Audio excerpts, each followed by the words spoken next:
사람치고 바다를 좋아하지 않는 사람은 거의 없습니다. 가끔 바다를 보면 이런저런 생각들이 많이 듭니다. 그 중에 하나, 파도가 없는 바다는 없다는 것입니다. 그 파도가 크고 작으냐의 문제지 끊임없이 파도가 있습니다. 인생도 이와 같아 생각하게 되죠. 신앙생활은 더욱더 그렇습니다. 흩어져 있는 12지파들도 그랬습니다. 고난과 시험, 어려움이 없는 그런 인생은 어디에도 없습니다. 치는 파도를 보면 아무리 거센 파도를 알지라도 하나님이 정해놓으신 그 한계를 넘어서지를 못합니다. 시험과 고난이 아무리 커서 우리를 위협하더라도 그것이 너무 커서 무너지는 인생은, 신앙은 없습니다. 바른 태도와 승리의 길을 하나님은 우리에게 말씀하고 있기 때문에 그렇습니다.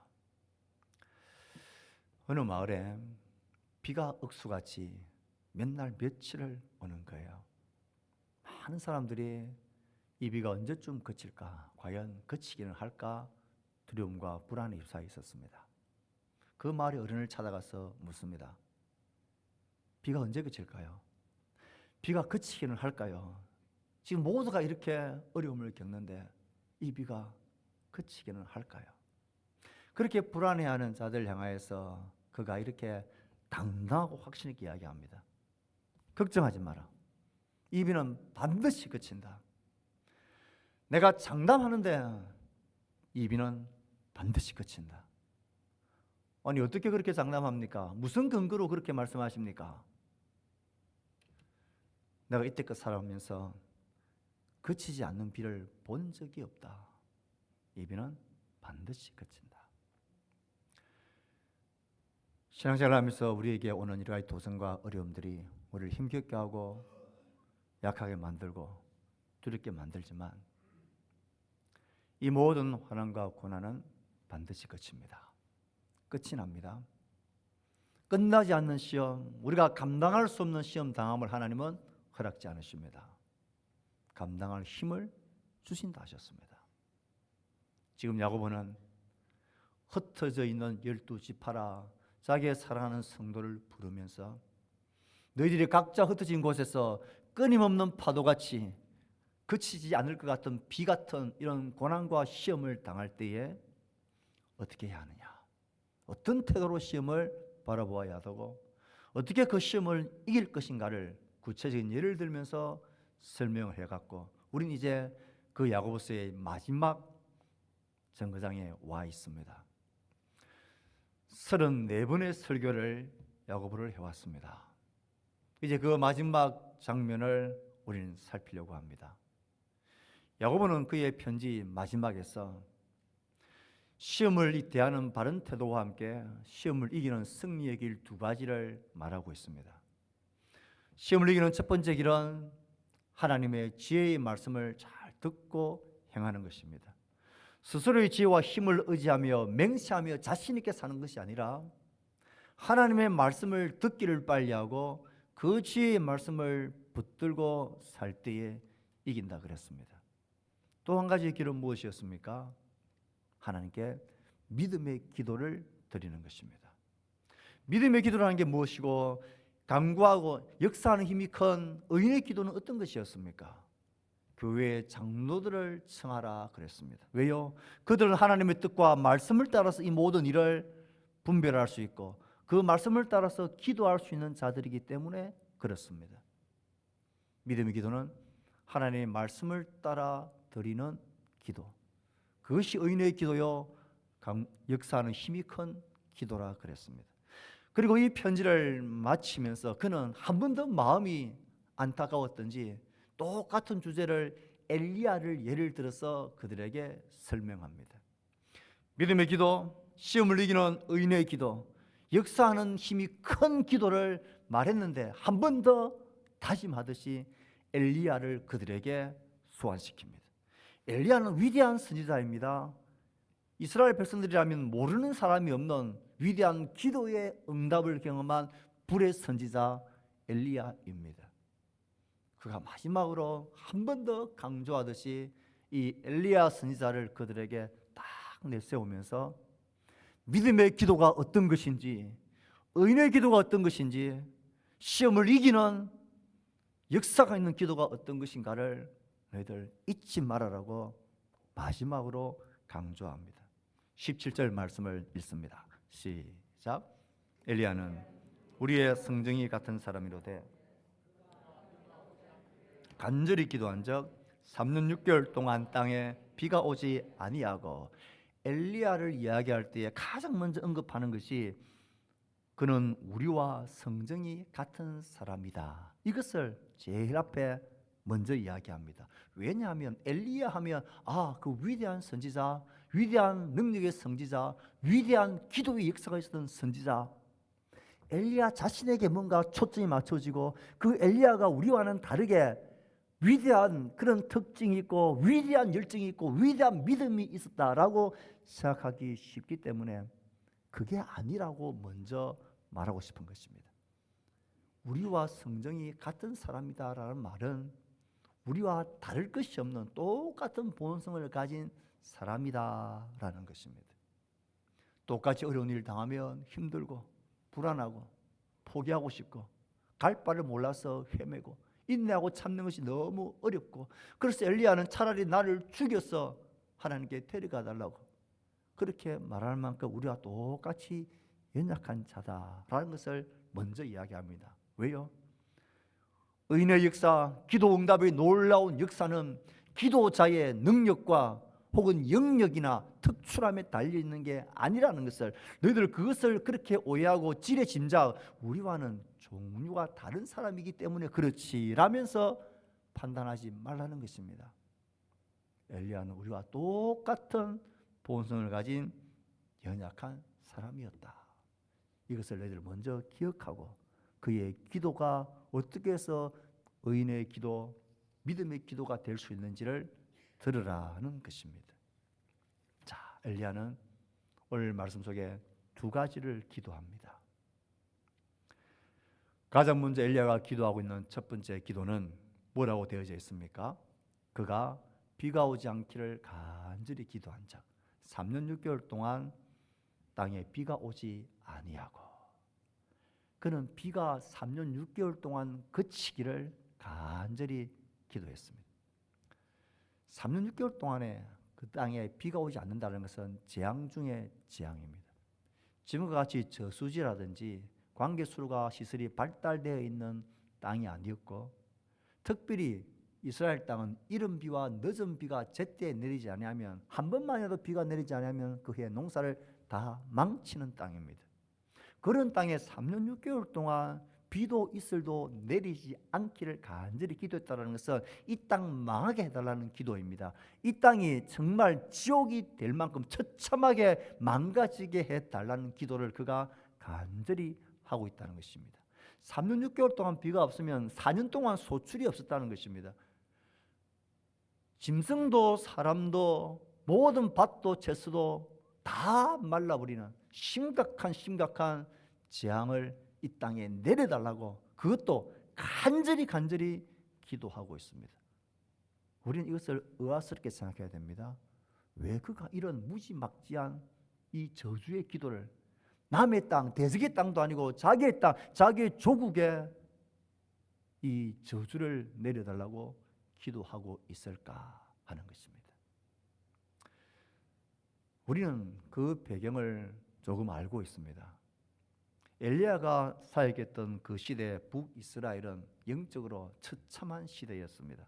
아니, 하나님께서 가장 멀리 떠나 있었던 가장 깜깜하고 악한 시대가 엘리야의 시대입니다. 아합 왕과 그의 이방 왕후 이세벨이 하나님의 선지자들을, 바른 말씀을 전하는 선지자들을 찾아서 다 죽입니다. 하나님이 아닌 바알과 아세라 신들을 만들어 놓고 이 신들이 우리에게 비를 내리고 우리에게 소출을 풍성하고 우리를 잘 먹고 잘 살게 해주는 신이다, 저 하나님은 아니다라고 성전을 폐허처럼 버려 두었습니다.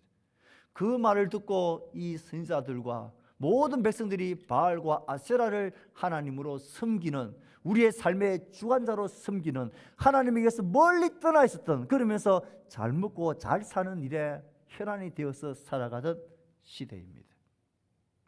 그런 시대에게 하나님이 엘리야를 부르셨습니다. 그리고 엘리야에게 너 왕 앞에 가서 나의 말을 똑똑히 전해라 하시면서 그 입에 하나님이 전할 말씀을 이렇게 주셨습니다. 열왕기상 17장 1절입니다. 시작. 내가 섬기는 이스라엘의 하나님 여호와께서 살아계심을 두고 맹세하노니 내 말이 없으면 수년 동안 비도 이슬도 있지 아니하리라 하니라. 이 말씀을 가만히 보십시오. 엘리야는 스스로가 의문이 생겨가지고 이 땅 이 백성이 이럴 수 있나? 어떻게 하나님을 떠날 수 있나? 그런 마음으로 하나님 이 땅에 가뭄을 내려달라고 의협심에 기도한 게 아닙니다. 그가 이런 무지막지한 저주의 기도를 한 것은 하나님의 마음이었고 하나님의 말씀이었고 하나님의 뜻이었습니다. 그는 이 위험천만한 이 하나님의 말씀을 담대히 선포하고, 그리고 그는 야고보서의 기록을 의하면 그 일이 이루어지기를 간절히 기도했습니다. 이 기도가 얼마나, 이 선포가 얼마나 위험했으면 하나님은 이렇게 아합에게 선포하게 하고 난 이후에 얼른 서둘러서 이 엘리야를 저 그리 시냇가 숲속에, 시냇가 산속에 그를 숨어서 살게 만들었습니다. 이 일을 선포하고 이렇게 비가 오지 않으면 엘리야를 찾아서 다 죽일 게 뻔했기 때문에 그만큼 위험한 일이었습니다. 재밌는 것은 열왕기상을 아무리 읽어도 엘리야가 비가 오지 않기를 간절히 기도했다는 내용이 어디에도 없습니다. 그냥 그리 시냇가에 숨어서 까마귀가 물어다 주는 음식을 먹고 살았습니다. 야고보서는 이 그리 시냇가에서 엘리야가 무엇했는가 하는 것을 우리에게 힌트로 줍니다. 그는 이 무지막지한 재앙을 선포하고 난 이후에 숨어서 무엇을 기도했을까요? 나의 조국이고 나의 사랑하는 가족들이고 내가 아끼는 땅이지만 하나님 이 땅 위에 하나님 말씀하신 대로 3년 6개월과 이 처참한 가뭄을 꼭 내려달라고, 그것도 간절히 이 일이 이루어지기를 기도했습니다. 복을 내려달라고 간절히 기도한 게 아니라 저주와 심판을, 폐허를 내려달라고 간절히 기도했다는 거예요. 이 기도는 이 백성을 향한 하나님의 마음의 선포였습니다. 그가 이렇게 간절히 기도하면서 그의 기도의 마음속에 불탔던 마음은 무엇일까요? 하나님 가만히 계시지 말아달라는 것입니다. 하나님 침묵하지 말아달라는 것입니다. 저 백성들이 하나님을 떠나서 저 바알과 아세라를 섬기며 그들에게 주는 물질의 부유와 풍요함과 성공과 자랑만을 추구하며 살아가는 저들의 길이 옳지 않고 틀렸다라는 것을 하나님 선포해달라는, 나타내어달라는, 그들이 하나같이 믿고 따르고 있는 바알과 아세라 풍요의 신이 절대 가짜라는 것, 진짜가 아니라는 것, 이들이 다 속고 있다는 것을, 그것들이 비를 내려주는 것이 아니라는 것을, 하나님이 지금도 살아계셔서 천지를 주장하시며 비를 내리시는 분이심을 나타내어달라고, 시위해달라고, 하나님에게서 떠나서 잘 먹고 잘 사는 것을, 이것을 복으로 생각하지 않았습니다. 그것이 모두가 다 끊어진다 할지라도 저들이 하나님께로 돌아와 하나님의 백성으로 살게 해달라는 이 간절한 하나님의 마음이 그 선포였고, 그 마음의 간절한 기도가 엘리야의 기도였습니다. 거짓된 것을 폭로해달라고, 내가 바라는 길, 소망하는, 잡으려고 하는 이것들이 거짓이라는 것을, 그것은 잘못 가고 있는 인생이라는 것을, 그것을 아무리 가지더라도 거기엔 참 행복과 만족이 없다라는 것을 저들이 알게 해달라. 이 하나님의 뜻이 마음이 이루어지기 위해서라면 3년 6개월이라도 좋으니 하나님 말씀하신 대로, 선포하신 대로 그 가뭄이 이 땅에 꼭 임하기를 그는 간절히 기도한 것입니다. 그의 기도는 자신의 뜻이 아니었고 자신의 의로운 마음이 아니었습니다. 하나님의 말씀이었고 하나님의 뜻이었고 하나님의 마음이었습니다. 그래서 엘리야의 기도는 믿음의 기도요, 의인의 기도요, 장로들 청하에서 기도하는 것과 똑같은 맥락에서 하나님의 뜻과 말씀을 선포한 믿음의 기도, 의인의 기도였습니다. 그래서 비가 3년 6개월 동안 그친 것입니다. 엘리야의 위대함 속에 있는 게 아닙니다. 그의 뜨거운 열정이 아니라 그를 통한 하나님의 말씀이 그대로 이루어지기를 간절히 기도했던 그 의인의 기도, 믿음의 기도입니다. 사랑하는 성도 여러분, 이 엘리야의 믿음의 기도는 오늘 우리가 잃어버린 기도 중에 하나입니다. 우리가 잘 드리고 싶지 않은 기도 중에 하나입니다. 하나님의 뜻은 이 땅에서 우리가 하나님과 상관없이 건강하고 하는 일마다 잘 되고 내가 바라는 대로 성취하고 남들이 부러워할 만한 성공적인 삶을, 부유한 삶을 살아가는 것이 하나님의 뜻이 아닙니다. 하나님을 알고 나를 알고 나의 진짜 존재의 출발과 근원과 목적과 정체성을 알고 영원한 생명에 대한 참된 진리에 대한 그 답을 그리스도 안에서 발견하고 하나님을 섬기는 백성으로 살아가는 것, 그것이 하나님의 뜻입니다. 이 하나님의 뜻을 떠나 세상이 주는 부유와 만족과 성공과 출세와 자기 자랑의 세대를, 이것이 진리인 양 걸어가고 살아가고 있는 이 세대라면 우린 기도해야 합니다.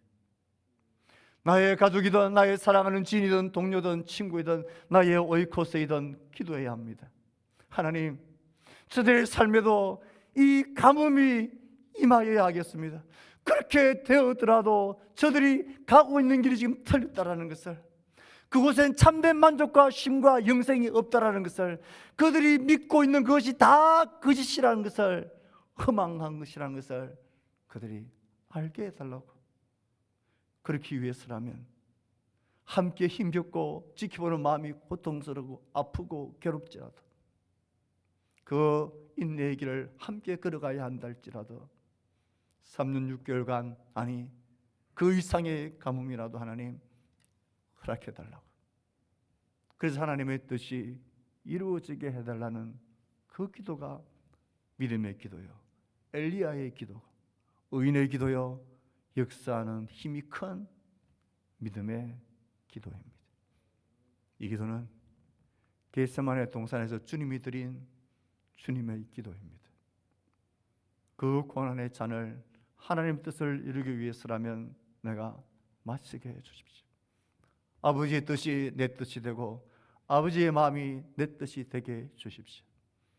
그 뜻을 이루기 위해서라면 내가 지옥의 고통이라는 그 가뭄을 통과해야 된다면 기꺼이 그 잔을 내가 마시겠다고. 그래서 주님은 육신의 몸을 입고 이 땅에 오신 것 아닙니까? 그래서 우리는 구주 탄생의 성탄을 기뻐하며 감격하며 감사하는 것 아닙니까? 그의 오심과 그의 죽으심과 그의 고난당하심과 지옥의 경험을, 지옥의 고통을 우리 대신 당하신 것은 하나님 아버지를 향한 그의 가뭄을 구하는 절규였습니다.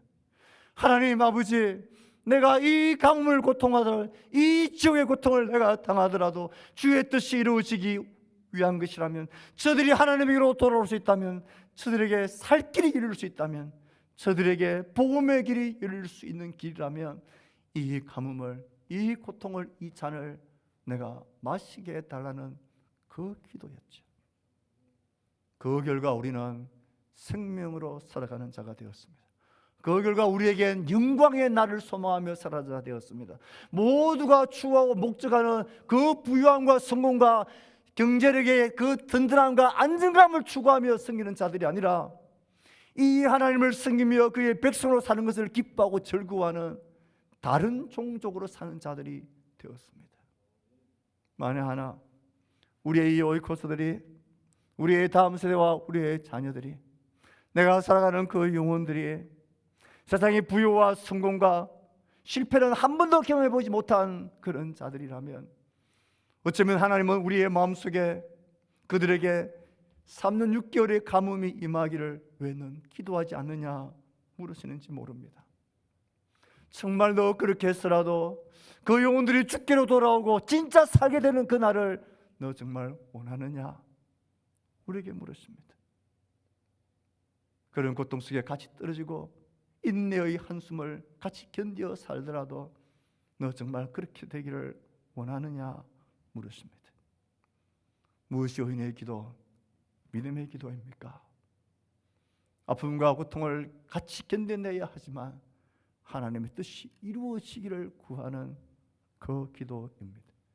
하나님께 돌아오는 것보다 더 큰 축복이 없다는 것을 믿는 기도입니다. 세상 모든 것을 다 가져도 하나님이 없이는 아무것도 아니라는 것을 고백하는 기도입니다.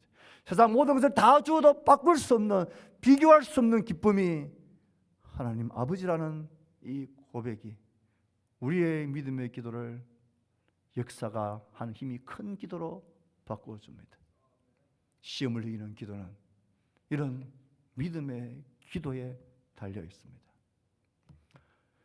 엘리야는 다시 기도합니다. 그의 두 번째 기도는 이제 비가 내리게 해달라는 기도입니다. 18절 말씀을 같이 읽습니다. 시작. 땅이 열매를 맺었느니라. 열왕기상 기록을 보면 우린 조금 알고 있습니다. 이제 3년 6개월의 긴 시간이 지났고 이제 그 바알과 아세라의 거짓신들과의 제사장들과의 싸움도 승리했고 이제는 저 산 꼭대기에 올라가서 구름 한 점 없는 그 하늘을 바라보며 엘리야는 당차게 기도합니다. 하나님, 이제 비를 다시 내려 주십시오. 사실 3년 6개월 동안 내리지 않았던 비가 그 당일날 내리게 될 조짐이나 상황은 아무것도 없었습니다. 그런데도 그는 한 번, 두 번 기도하고 포기하지 않고 반드시 비가 내린다는 이 믿음을 가지고 하나님 앞에 7번이나 간절히 기도하고 있습니다.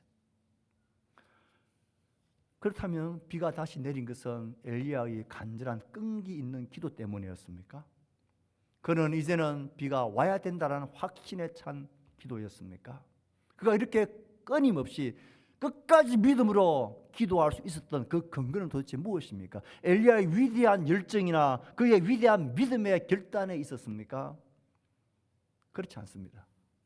비가 그치게 될 때나 비가 다시 오게 될 때나 엘리야의 믿음의 기도의 근거는 자신에게 있지 않았습니다.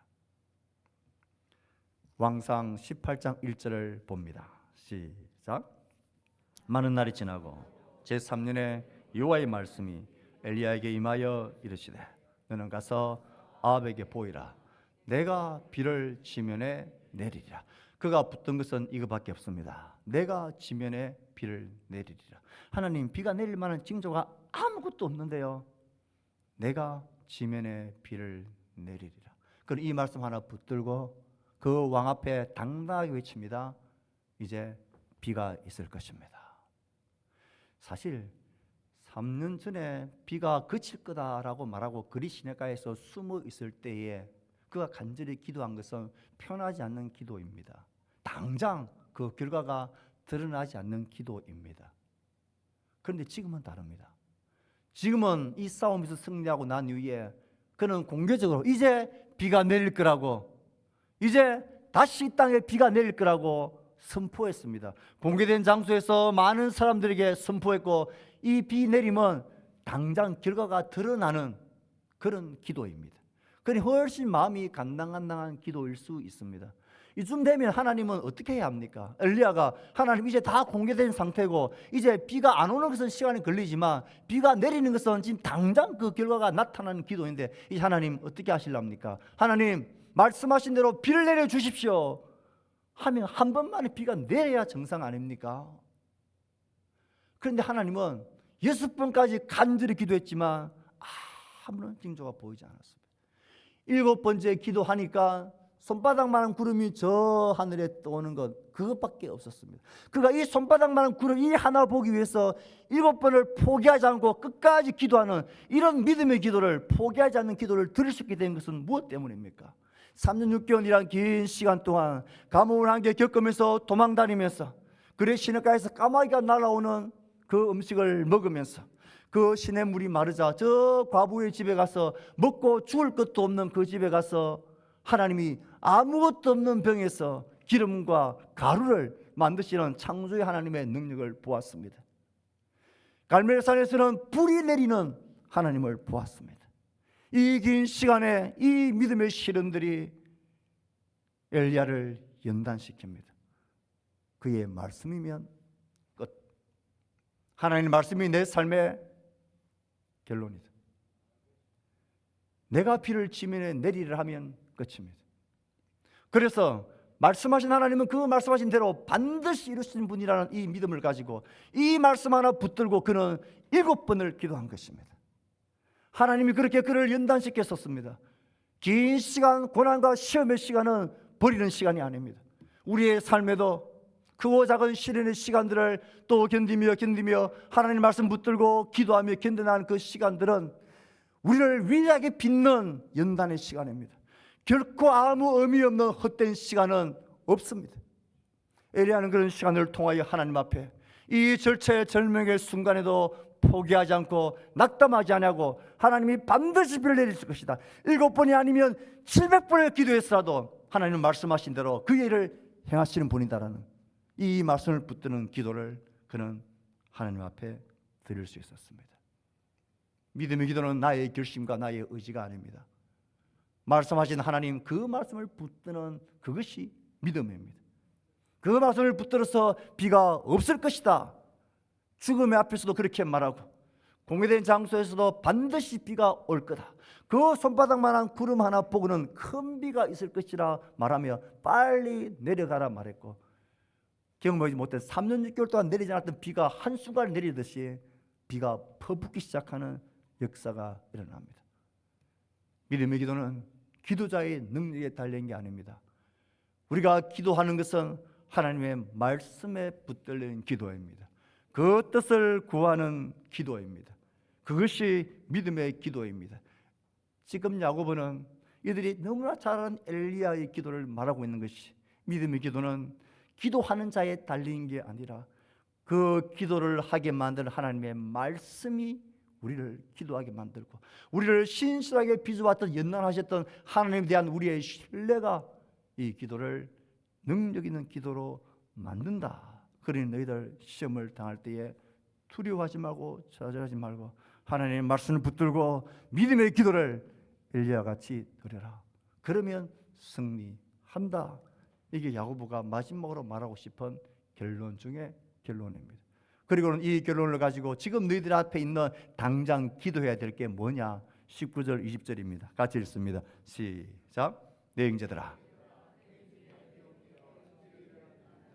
누가 돌아서게 하면 너희가 알 것은 죄인을 미혹된 길에서 돌아서게 한 자가 그의 영혼을 사망에서 구원할 것이며 허다한 죄를 덮을 것이니라. 예, 이 믿음의 기도를 가지고 우리가 기도해야 될 제일 중요한 지금 급박한 기도가 누구냐? 너희들은 지금 시험을 당할 때에 이 믿음의 기도로 승리하며 이기고 있지만 너희 주변에는 그 시험에서 미혹되어지고 떨어진 자들이 있지 않느냐? 너희들 그들을 위해서 기도해야 한다.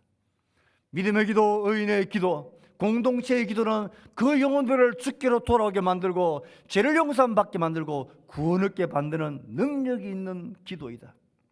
시험에 실패한 자들, 미혹되어 진리를 떠난 자들, 믿음 안에서 떨어져 있는 자들, 이전에 있었던 신앙마저도 희미해져 버린 자들, 그들 향해서 교회 공동체가 무엇해야 하느냐? 흩어진 너희들이 동일한 고난을 당하며 견디고 있는 너희들과는 달리 실패하고 넘어진 지체들을 향하여 공동체가 무엇해야 할 거냐? 너희들 이 믿음의 기도를 그들 위하여 간절히 드리라는 것입니다. 공동체의 믿음의 기도는 미혹되어 진리를 떠난 자들을 구원 얻게 만들고 돌아오게 하는 능력의 기도입니다.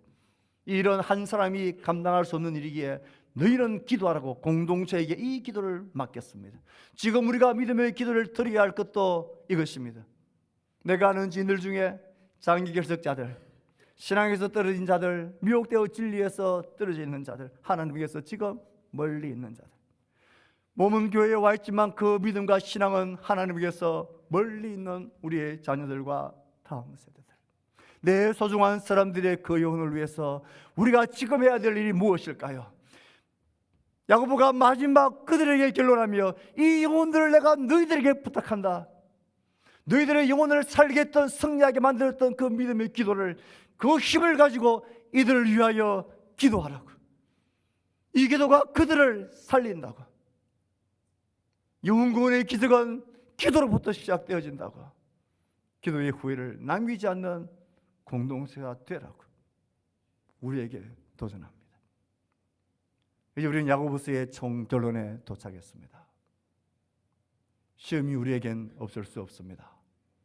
시험을 어떤 태도로 우리는 받아들일 겁니까? 원망과 불평과 좌절과 거절입니까? 온전히 기뻐하며 그 인내를 이루는 자로 받아들일 겁니까? 이 시험을 이기는 길은 하나님의 말씀을 붙들고 듣고 이 말씀이 이루어지기를 포기하지 않는 믿음의 기도를 하나님께 드리는 것입니다. 말씀과 기도로 다시 이 모든 시험을 이겨내는 승리하는 성도가 되십시오. 이 말씀과 기도로 잃어버린 자들을 주께로 돌아오게 만드는 일에 우리가 다시 한번 기도의 끈을 쏘는 시간, 결심하는 시간이 되기를 바랍니다. 그래서 우리의 평생에 기도의 후회를 남기지 않는 열정의 성도로 살아가는 우리 공동체, 우리 성도들, 우리 모두가 되어가기를 함께 힘쓰며 주를 붙드는 승리하는 백성 되기를 주의 말씀으로 축복합니다. 우리가 주신 말씀을 생각하며 우리 헌신하고 다짐하는 반응하는 마음으로 342장 1절